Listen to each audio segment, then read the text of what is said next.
Hey, what's up guys? Magandang araw sa ating lahat.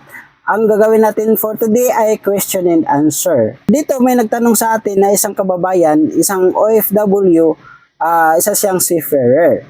So ganito ang kanyang katanungan. Sa akong seaman at matagal ko nang pinapangarap na kukuha ng brand new car, pero ang problema, onboard pa ako. So kung ikaw ay isang seafarer na gustong kumuha ng sasakyan habang naka-onboard, ito ang madaling paraan kung paano makapag-avail kahit nasa barko ka pa.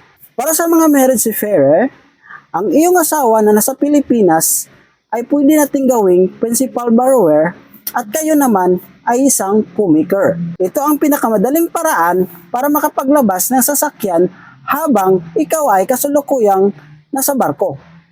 Ang kailangan lang ay application form na nanggagaling sa akin, passport or any government ID, latest POAA contract, and the last one is 3 months latest proof of allotment.